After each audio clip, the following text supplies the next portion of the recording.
We are going to discuss today on the role of NGOs in participatory development. Okay, as you have already undertaken that field trip, so yesterday you went to field, you visited field, you might have some understanding about what is happening in the field, right? So let me tell you that when you talk about participatory approaches to development, there are some approaches and methods which are used in development, used by NGOs, used by research agencies, used by universities to study the development.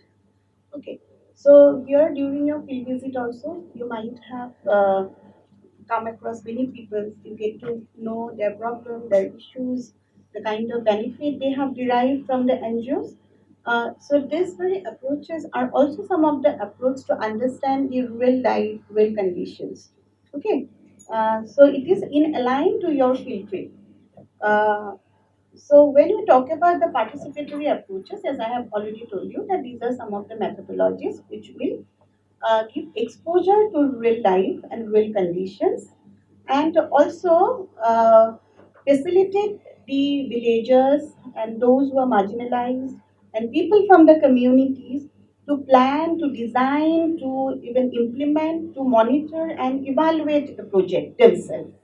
So through these methodologies, uh, they can plan for a project, they can even own a project, they can implement a project. Okay, and these methodologies are development of rapid real appraisal. So initially we have rapid real appraisal (RRA) we call it. Which those approaches were taken by universities. Basically, involves that survey, then questionnaire. We have interview schedule through which we usually try to conduct the research. Those methodologies, and also elicit some information from the key informants and targeted areas. We used to carry out survey, which is not that cheap. It's very expensive at times, and we tend to rely on secondary information. When we talk about, the field survey, we tend to rely on secondary information. Most of field survey is primary information, but when we talk about rapid real appraisal, we tend to rely on secondary information more than primary information, because eliciting the primary information will be time consuming. But here in participatory real appraisal, that is called PRA, participatory real appraisal, which we are going to discuss um, by this broad terminology called participatory approaches. Okay, there are also some other intervention approaches, but these participatory real appraisals are uh, less time consuming, and it will also not that expensive, and it will try to facilitate the people, try to empower the people, build up confidence among them, build up trust among them, and also help to make a community, people of that community engage with some project, own that development, own that project. That's it. Okay. So here I will also like to discuss about three very interventions. So as you have already discussed with that representative from NGO, Ranjan Das, yesterday. So he might have discussed about some of the intervention scheme that they have undertaken in the villages. So usually NGOs have three very broad intervention strategies, and those are locality development, social planning, and social action. Locality development is based on the process related goal. Process related goal in the sense that you see that when there is a problem related to anomie in the village, lack of motivations and apathy in that village, then there is a need for intervention from external agency to build up that motivation, to build up that energy and the spirit among the villagers, among the community people, and they usually go for formation of self-help group, formation of institutions at the very local level, at grassroots level, and try to develop their capacities. So in the locality development, the emphasis is more on the community building, capacity building, organization of self-help group, and also democratization of decision making. So it is a process oriented goal in the sense that you see that it is not related to one specific task of the NGO because it takes for a specific period of time until and unless that organization is formed, people are being motivated, people are being mobilized to take up some action on their own, carry out a course of action on their own, and also people organize themselves through which they can think about their own benefit. They can also distribute the assets among themselves. Okay, so here locality development, you will actually see it is also consensus oriented because the NGOs as an actor here will try to advise the people, try to teach the people, instruct the people, and enable people of that community how to work, how to do.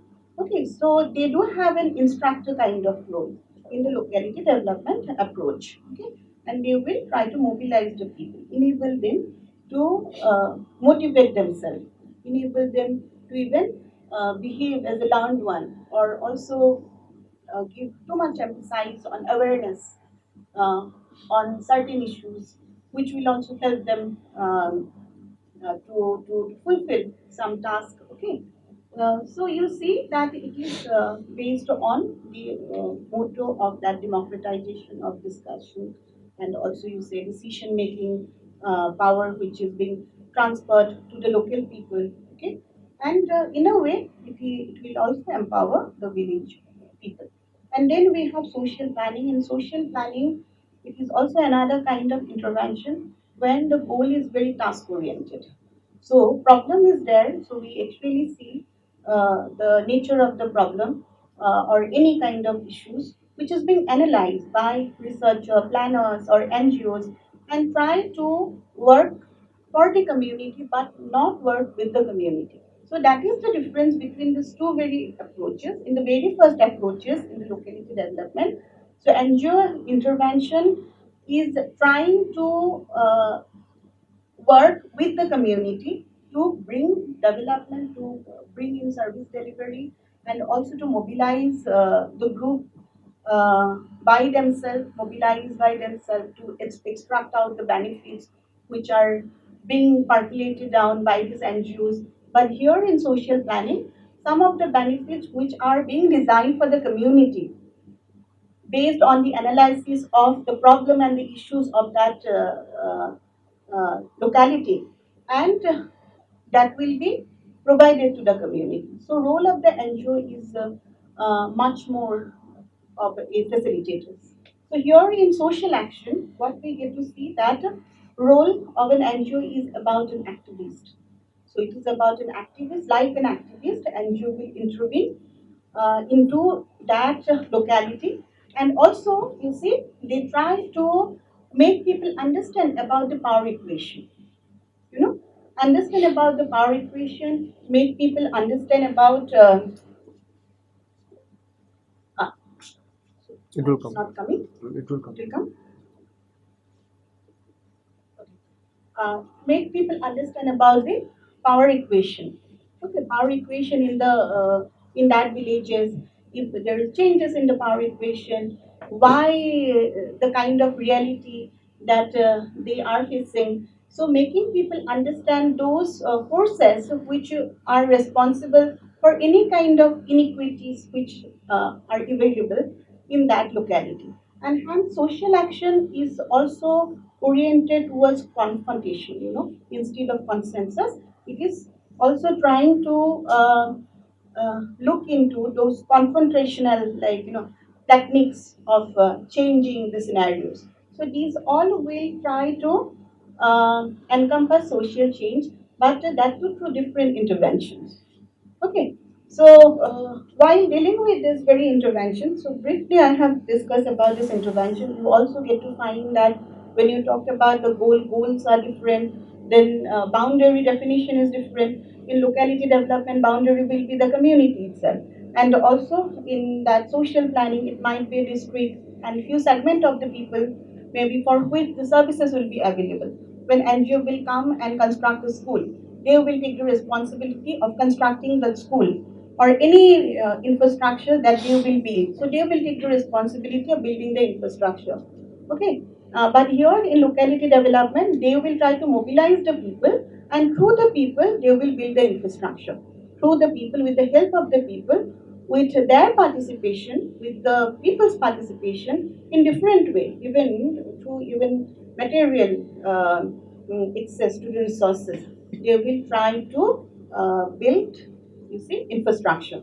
So in the very first approach, we get to see uh, there is a emphasized over the participation of the people, and in the second two approaches, we get to see in the second approach, participation is a distant, like goal. And in the third theory approach, it is also emphasized upon participation, but here empowering is a different kind of goal. It can also be achieved through being confrontational with the existing power structure. So it is related to even social movement and all. So network organizations are also into this very field. Then when we talked about participation. What is participation? Is important. So participation is an ability to involve into decision making, where you can take the decisions and also own the resources for your well-being. So there are basically two distinct schools of participation when you talk about participation in development and participatory development. And participation in development, in the sense that there is a development scheme, development project which is being carried out, and you participate in that process. And participatory development, so it is basically involves participation at different stages of this development, participation of the people at different stages of development. So we talk about participation as a collaboration when we say different kind of collaborations of NGO with even local bodies, local self-help group, then even women club, youth club, cooperative society, through which they will try to implement a project is what participation as collaboration.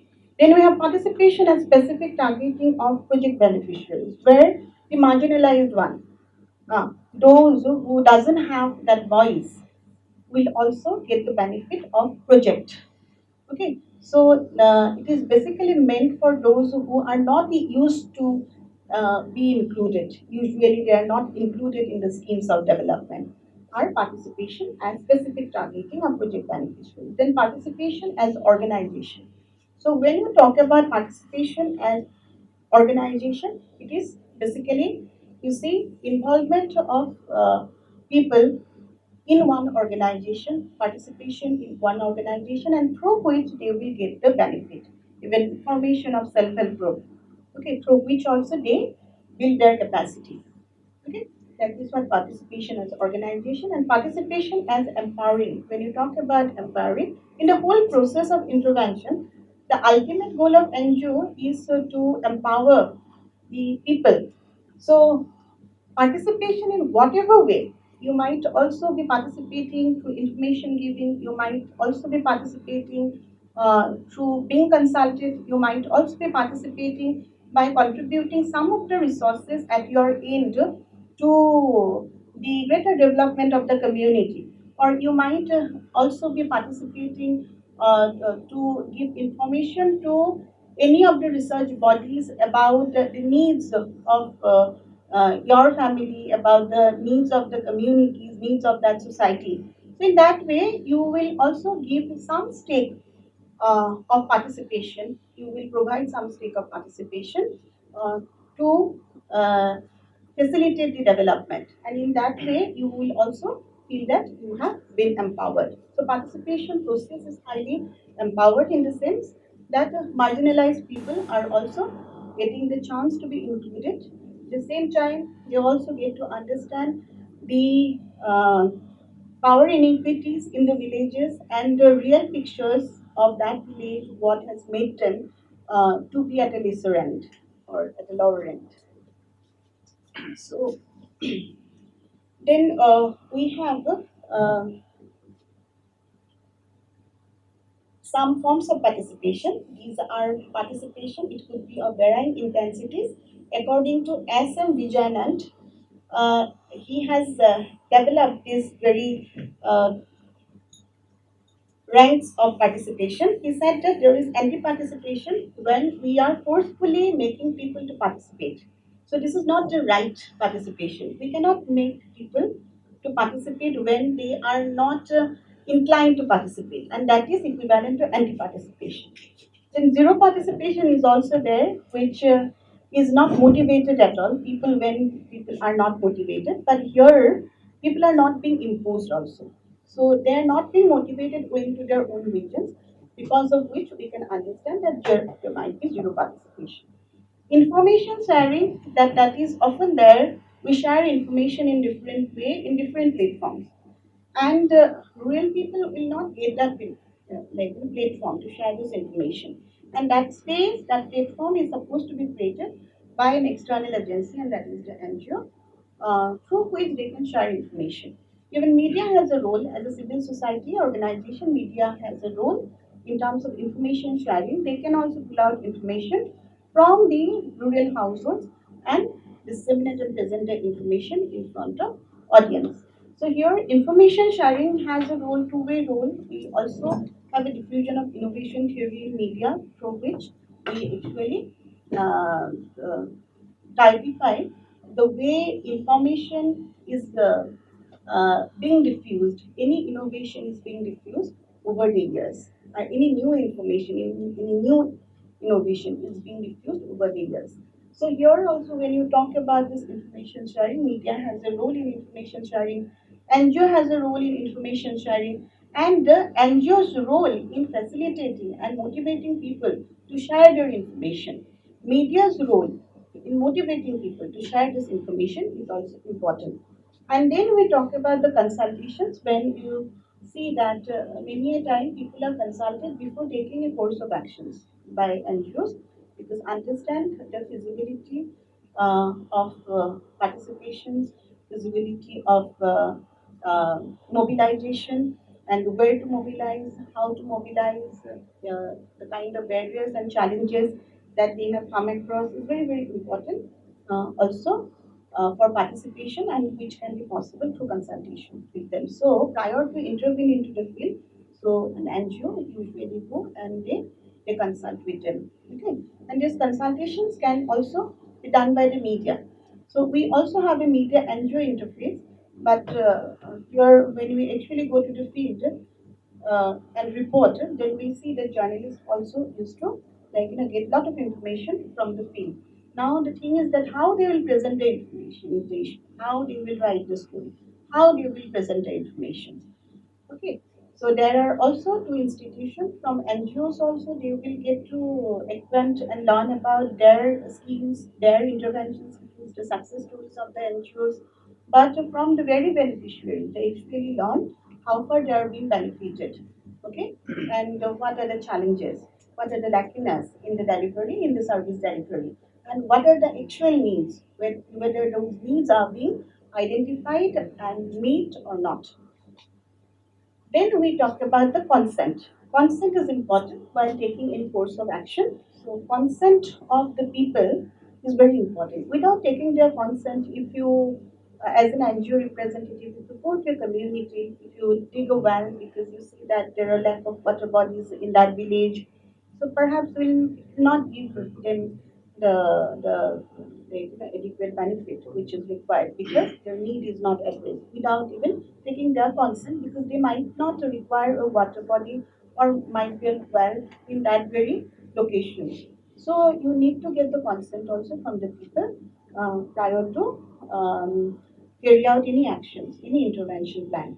And for journalists also, without consent, journalists cannot do anything. So journalists can record everything. There is also terminologies that we often come across on the record and off the record.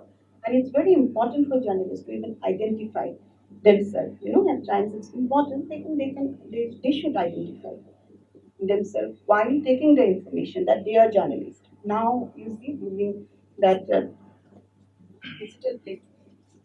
So you see, due to digital platform, lot of digital platforms are there. What is happening is that we can look into the chat room and you can get this information from the people and we can make wonderful stories. But that is not the right way, ethical way to get you the information.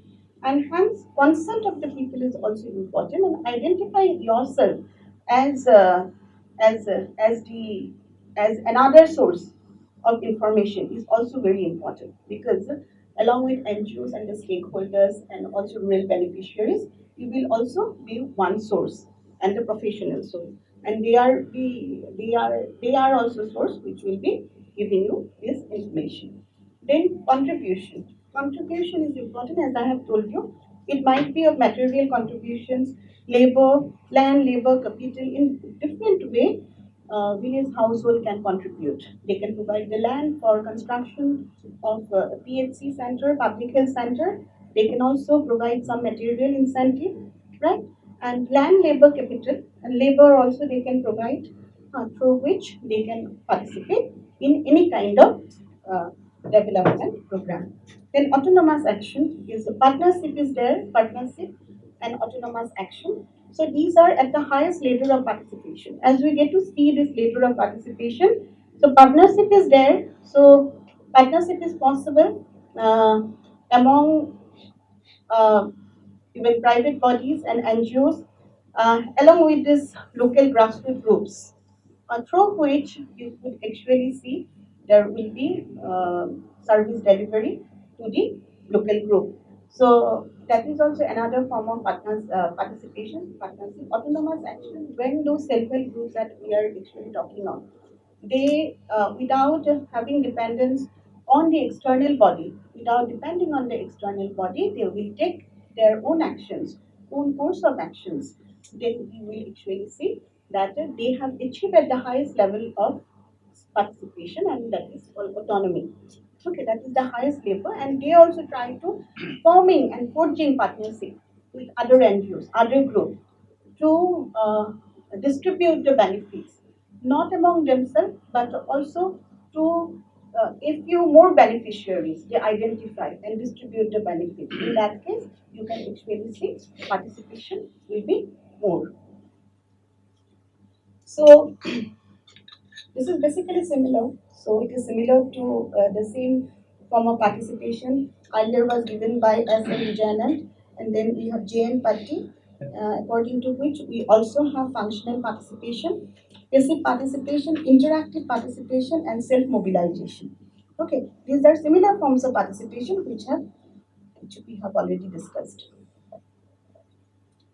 Then we see NGOs and participation in action. So we have Government of India launched the Community Development Program in 1952, and that has been viewed as a movement with active involvement of the people. In Community Development Program has emphasized upon the active involvement of the people. So participatory natural resource management has led to effective use of scarce natural resources and provide perennial source of life support to the people around. So there are certain fields actually where we get to see this participatory rural appraisal is being carried out in natural resource management because it involves mapping, it involves ranking.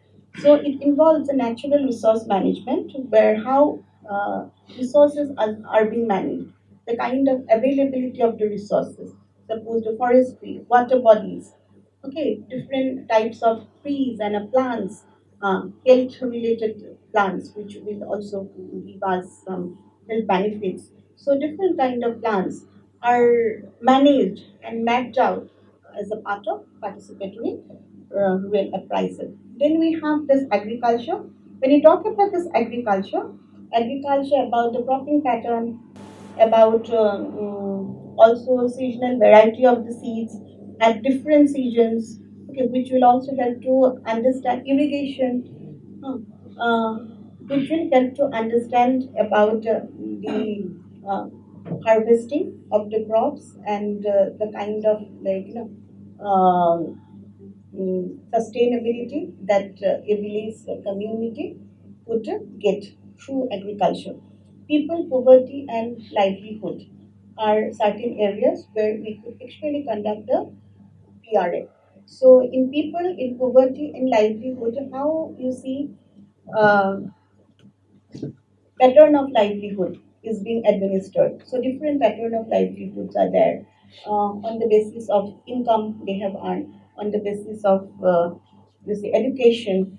So the kind of livelihood, okay, and kind of job they hold is important, which could also be mapped. And then people that population growth, the trend of population, then also ratio of male and female would also be mapped. Then poverty, that we can have an assessment of the poverty through even PRA. Then health and nutrition, which is also important about the health status of that villages and nutritional status of that village. And then urban, that is basically this is urban development, so urban areas. So the kind of problem which are there in any kind of you see urban areas, the crimes, the trend of crimes is also another that incident which could be mapped by a PRA. Then this is basically urban development. So we will discuss about some of the uh, important aspect of implementation of PRA. But prior to it, we will discuss the comparison between the PRA and RRA. So as I have already told you that RRA is rapid rural appraisal, which came in 1970s and 1980s. So you actually see the indicators. So major development that came in 1970s and 80s, and innovation. So who is actually carried out this RRA universities, and PRA has been carried out by NGOs, and government also started undertaking that PRA. And then main users are aid agencies and universities in terms of RRA. And also we see that main users of PRA are NGOs and government field organizations. Then you see innovation in RRA is methods and innovation in PRA is behavior. Okay. Then the main actors are outsiders. In RRA, main actors are local people. And objective is data collection.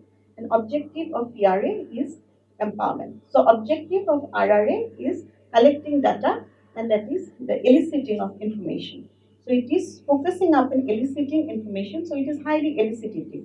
So here in PRA, we are focusing on the local people, their empowerment, the mobilization, their organization. So it is highly empowering. Uh, then we also have some example of PRA. It was first started. PRA was started in 1985, but Konkan International Conference, that term was first used, and then in International Institute of Environment and Development in 1986, that the PRA was used. The term was being used. But in 1990s, we get to see that at Panchayat level, state government have used Kerala state government has used PRA at Panchayat level to also elicit information from women. Then we will briefly discuss about how it is implemented.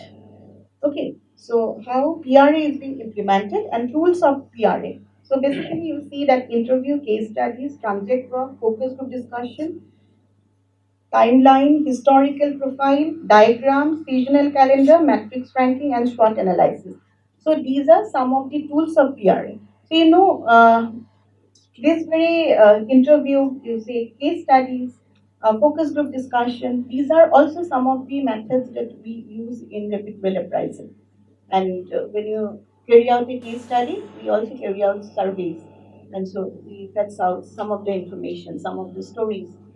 But our uh, understanding of the rural people is very limited because we don't involve local people to know about themselves. So here PRA is involving local people to know about themselves and also giving us some of the information about them.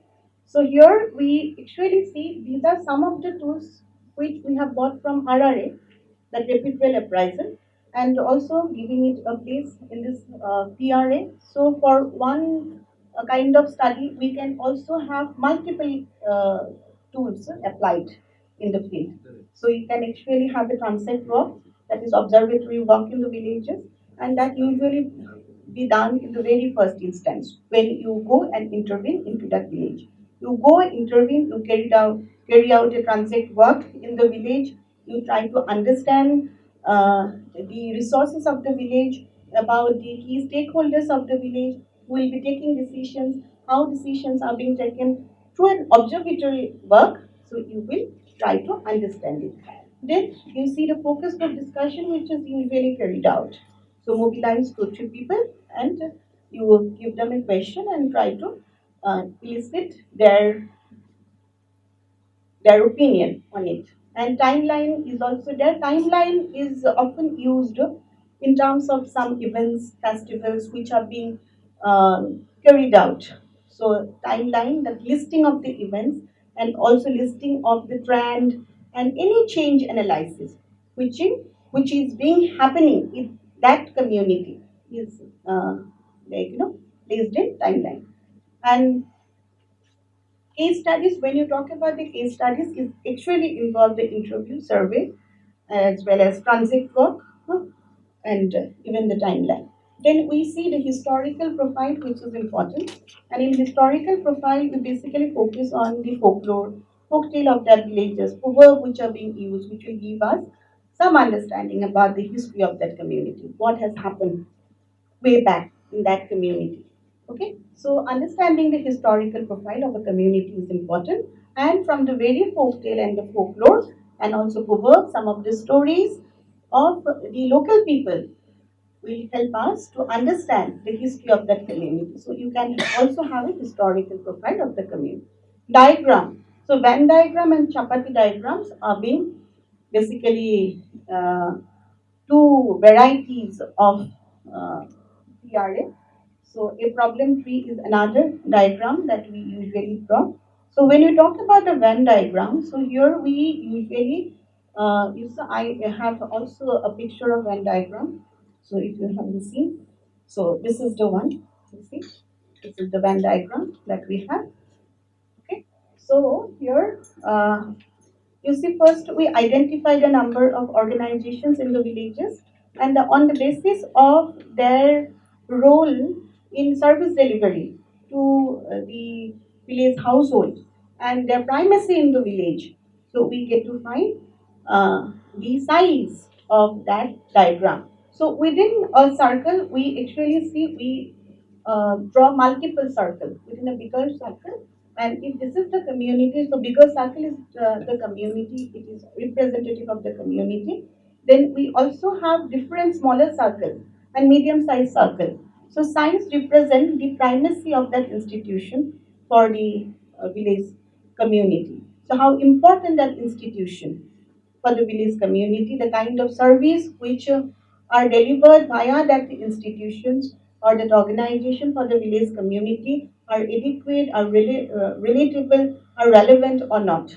And how accessible that institution to the village community. Bigger the circle, bigger the size of the circle, so we get to find that this institution is more accessible, more relevant to the village community. That institution is also more relatable to the village community. At the same time, we also have different circles which are you see overlapping circles that represent the importance of the circle. At the same time, activities are also overlapping. You know, so like we have that PHC, we have other dispensaries, we have school, we have police stations, we have cooperatives, village cooperatives, we have Mahila Mandals. So there are different organizations which are there in a village, which could be represented via this drawing. Okay, to a circle. And the bigger one is the community. So outside the community also we can draw some circles. So the boundaries of the community, so you can draw some circles. So which are placed in the boundary in the margin of that village. So not in that community. Then we have some root causes. So when we talk about the root causes, so you're okay, okay, this is about the problem tree, okay? Okay, so moving to the problem tree, this is another diagram. So we have discussed about the diagram. Another diagram is the problem tree, where we try to analyze the cause and consequences of that program. Sorry, that problem. Okay, so why a problem has happened and what will be the effects of that particular problem. So it is usually uh, applied in development communication. That is the problem. If you actually see the problem is related to low fertility land, so that might be a problem. Then you try to understand the region behind low fertility, low soil fertility, or even low harvesting of the crop. The region behind low harvesting of the crop may be low fertility land, deforestation. Those are the root cause. Then the consequence of problem will be the low income. Because of low fertility deforestation, there is low harvesting. Low harvesting is the reason due to why the region behind the low harvesting is the low fertility, and you see the lack of rainfall and also deforestation, and that has led to a problem related to migration, related to low income, related to malnourishment. Okay, so you actually study the cause and effect of the problem by a problem tree. So it is usually used in participatory development. And then we usually prepare a seasonal calendar. This exercise is used to determine the seasonal pattern in rural areas. Okay. So when you discuss about the seasonal pattern of the rainfall, seasonal pattern of any disease concentration, you also see. And also you see seasonal pattern of water concentration in water bodies. Okay, so like that way you can develop a seasonal calendar month-wise or you see year-wise. Seasonal calendar could be developed to even your you actually see seasonal calendar could be developed where you could gather some data from the local people to actually understand you see the resources, the condition of the resources. We also have that historical profile here, which we have studied. And then we have matrix ranking. So it is a tabular representation of, you see, that helps to compare one selected feature with another. Tabular representation of some of the data. So suppose you see, you can have a matrix ranking of the livestock. So number of livestock, household of Mansuri villages have. They do have cattle, they do have goat, they do have cows, horse, poultry, pig.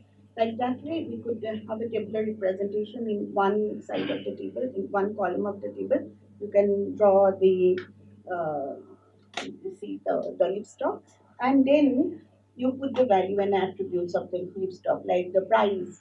Livestock used as a like used for selling, for marketing. The price of the livestock, the values they have earned from selling a goat, selling a horse, and then use livestock for manual purpose, other manual work. Okay, and the values they derive. Okay, so you can also put tick mark like that way. So in that way, what you can do, you can give 1 2 marks, and at the end you can calculate the number of marks. If you give 1 1 marks, then you actually see that number of the preference and rank it will hold, and you can give a number, and you can also find the value. So that's what matrix ranking is usually done. And SWOT analysis is very important. That is basically strength, weakness, and opportunity, and threat analysis. Social mapping, which is also very important, when you basically try to map the communities, existing communities in the villages. You see number of religious communities, you segregate it on the basis of religion, communities segregated on the basis of caste and the class. The rich people, the poor people, then BPL category people, APL category people, then also kacha houses, pakka houses. Okay, then you also see that people who are educated, their families with literate members, with illiterate members, families having members having higher education, families with member having higher education, families with member having primary education. Like just in that way, you can actually create a social map of the villages and also here you emphasize on this community and social aspect, demographic aspect of the population here. And in resource mapping, here we basically try to map the resources of the villages like existing water bodies, the trees, then also you see uh, potable drinking water, hmm, that grazing land. So, like that way, you can also map the resource. And here there are also certain criteria to go for social mapping, where you actually choose a common place for drawing social map, and you involve the local people. So there has to be a location where you draw that map. So here you can also carry some white papers with you. You can spread that papers. You can let your like team to draw by eliciting the information from the village. They will draw the diagram and they will also map the village. And then you can also involve people from all the categories and you make use of local resources. You can make use of pencil, rangolis also. You can draw that map on the ground as well. Okay. And try to avoid temptation. This is also said, try to avoid temptation of giving suggestions. And once the map is ready, you can copy it on paper and take a photograph. Okay. So you see, these are the two examples that I have given. So you have that resource mapping here, and here is this social mapping. In social mapping, you get to see the number of kacha houses, patta houses, and even number of educated families, illiterate families, literate families. Like that way, you can also categorize number of houses having meals at their home, houses having shops in their home. So like that way, you can categorize houses.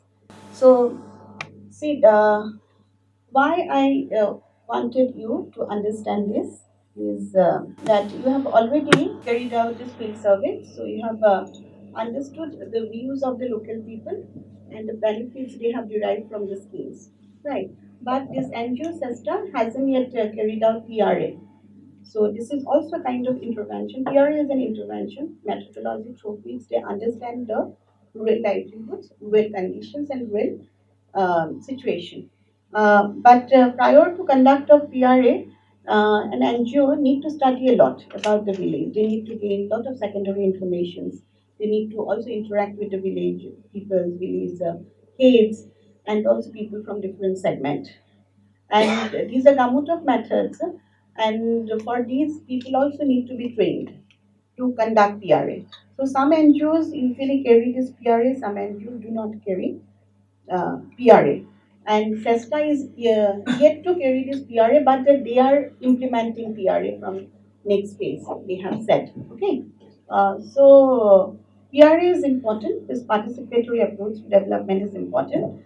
And regarding the tutorials of writing, so on the basis of the substance which you have got from the field, you can now develop a story. So in the previous lectures, you have already got the idea how to develop a story. So while developing a story, you were supposed to have the beginning, middle, and the end. Okay. And we in journalism, we tend to follow an inverted pyramid. Inverted pyramid, it is also a distinct structure where we put the most important information in the very beginning and least important information at the tip of the pyramid. So you see that pyramid is inverted, so important information, the crux of the stories are placed in the beginning of the pyramid. Okay, so as a human rights journalism, you also need to take care of some of the ethical concerns here. And many a times, you see, human rights journalists, they might be mainstream journalists, they might be citizen journalists, and many citizen journalists are also human rights journalists. We also have a polarization into these various streams. We have a mainstream professional journalist. They are trained and they have year-long service, and they have also certain values. They are integrated and entangled with that code of conduct and the values. But when we talk about the citizen journalist, everyone can also report about development, report about any incident that is happening. They can gather information, they can disseminate information, they can present information. Okay, so here in terms of uh, serving the purpose of this workshop, as we have tried to um, uh, gain that space where we get to find the insights from journalists, insights from even NGO representatives, and insights from faculty members and students as well. So, to a certain extent, we are being successful. Although participants could not join us for an extended period of time, just because it is of 12 days, so certain challenges definitely we have come across. So, we need to mention it. But you see that what is important now for you to understand while developing story is about the spirit with which you can actually go and develop the spirit. So we also talk about journalistic spirit. When you talk about the journalistic spirit, you see it is not free from the code of ethics, or you see that some values all the time. So when you talk about the citizen journalist or the alternative journalist, so people who report the development, people who report human rights are named as alternative journalist because they usually report deviated from the mainstream news reporter. So they don't follow the same constricted structure of the mainstream journalist because there are a lot of constraints mainstream journalists usually need to face. There are also problems related to the production. There are constraints related to proprietor business constraint related to story, constraint related to their own personal attribute. So, hence, so what is important here is that uh, to understand the constraint first and then you report. Hmm. So, normally, what happens for a mainstream journalist? They need to think about the business interest, they need to think about the proprietor's interest, they need to think about the financial interest of the news organization. And also, the person who is a journalist of the mainstream news organization uh, need to work in terms of news values. You might have also learned about the news values. So, certain news values are there which will make the news newsworthy. Like we have the timeliness, we have also proximity, oddity. These are certain news values which we will need to focus upon to write a story. Like how like timely that information is. Okay, so anything happen today will be more important for us than what has happened yesterday. Right. So the timeliness is very important for me. Quantity is important. So some accident happened. That too within this proximity.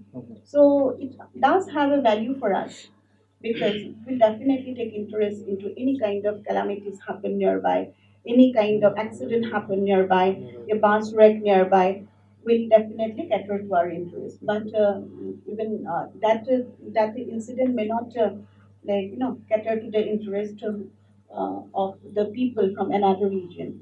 But if it involved an auditing, auditing strains, some strains names of the incident, and also it takes many lives, many casualties.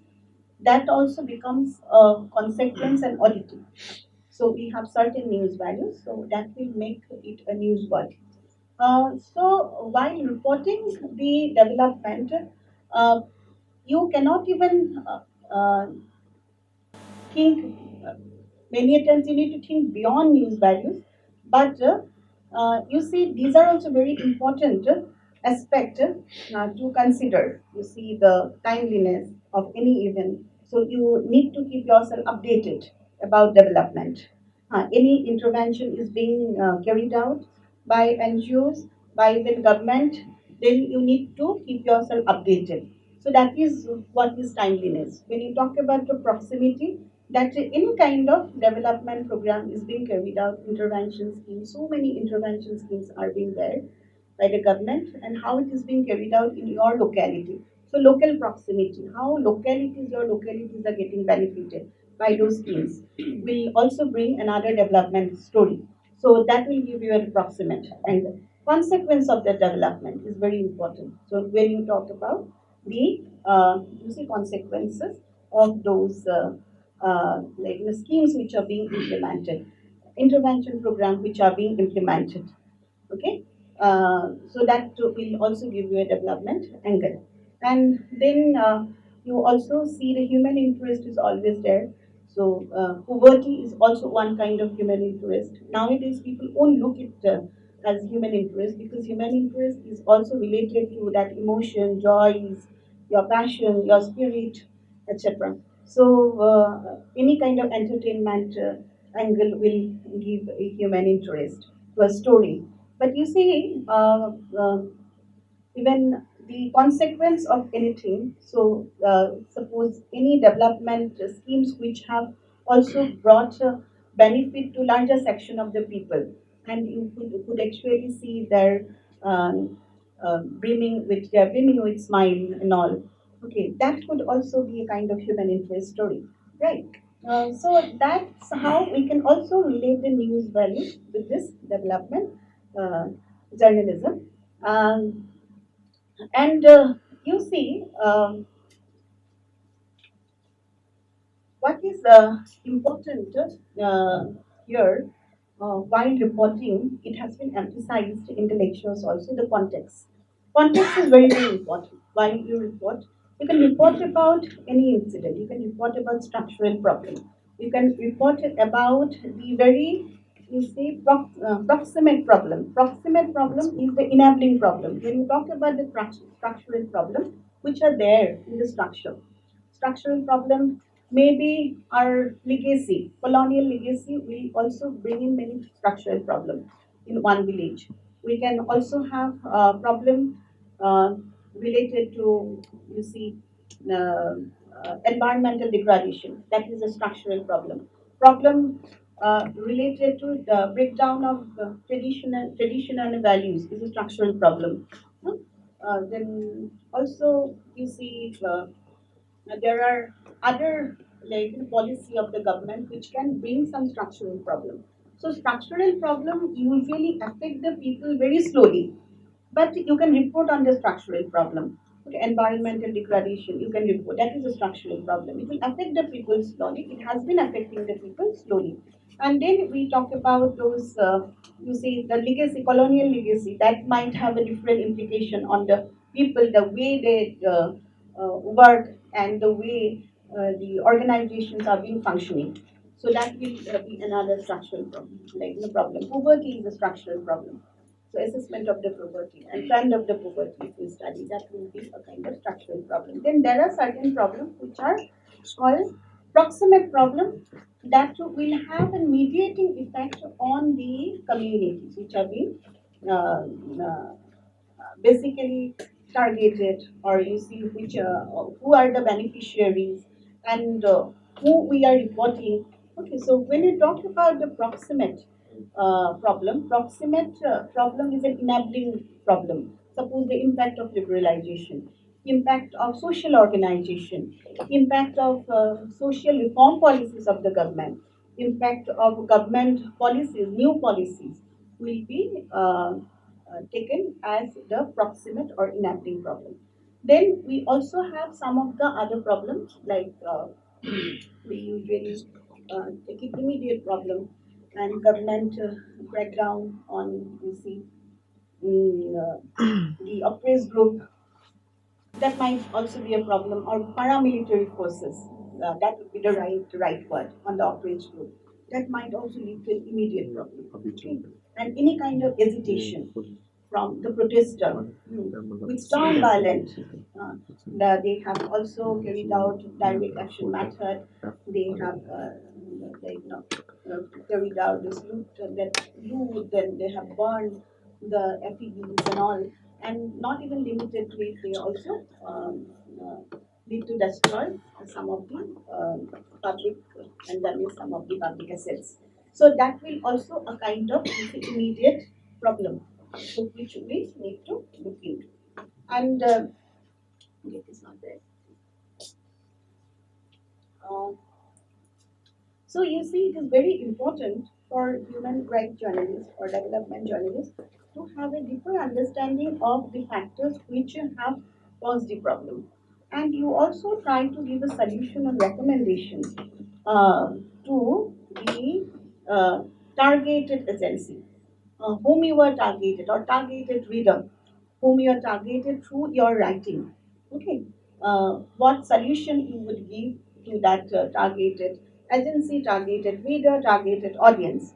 Okay, so it is very important to focus on a solution and also have a deeper understanding about the factors that are to cause human rights violation. So any kind of violation, you actually see there are also cultural violence. Cultural violence, when you talk about the cultural violence, breakdown of social norms, and xenophobia, you talk about some of the myths that will glorify one community against another, xenophobia, that hatred against one community, and you can talk about some of the beliefs, religious beliefs, which are also against one community. Then you could see that these very cultural norms might incite violence and lead to physical violence and lead to human rights abuse.